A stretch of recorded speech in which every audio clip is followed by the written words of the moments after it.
Welcome back to EastPN. I'm Christian Gooley. And I'm Ryan Dehan. We've got a lot to talk about today. Winter sports are wrapping up and spring sports are beginning soon.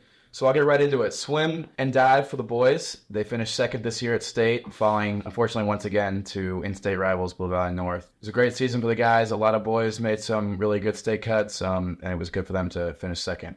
Yeah, they also won the Sunflower League champs again. That's really exciting. And Peter Sexualty, congratulations to him, second in dive. So that's super fun. Moving on to the bowling. Their last meet was districts. They placed first by over 100 points, so that's really big. They did not make a state cut, so their season is over, but congratulations to them for their first place performance, and good luck to the guys that are coming back next year. Yeah.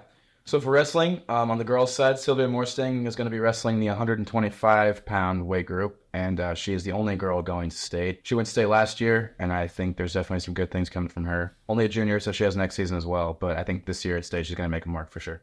And then looking at boys wrestling, we had 3 people make state in 138 weight class. Junior Gray Robinson placed 6th at regionals, giving him the state cut. 150 pounds senior Will Wood in placed 4th, and 285 sophomore Grayson Klein placed 4th as well. And this also sends them all to state, which is February 22nd to February 24th at Harbinger Arena in Wichita, Kansas.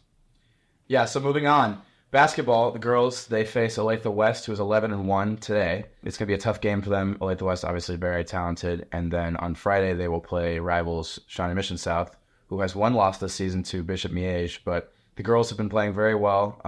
After a tough start, they went on a big win streak, upwards of 6 games. They played very, very well. I think with the energy in the Shawnee Mission South building, I think there's definitely a chance that the girls could make a big upset. To boys basketball, they're 13-5 going against Olathe West tonight with a record of 14-4, so it should be a super even matchup.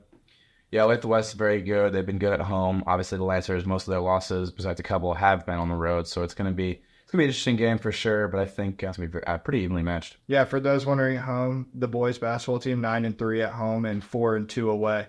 So definitely been a good season for them, and can't wait to see what they do against South on Friday. Yeah, so Shawnee Mission South away, obviously going to be a big game. We're going to look for huge performances again from senior Teddy Saylor. Against Shawnee Mission West on Friday, he dropped 41 points to be exact. It's a huge game for him. Obviously, the Vikings got off to a 10-point lead at the end of the first quarter. Which was very uncharacteristic as they only have 2 wins on the season. But I think it's going to be another big game for Teddy. And I think Abdullah Conte, if he can play like he has been a lot this season, I think it's going to be very good to watch them. Yeah, and congratulations to Abdullah Conte on officially announcing his commitment to Rutgers University. So that's really big for the team. Yeah.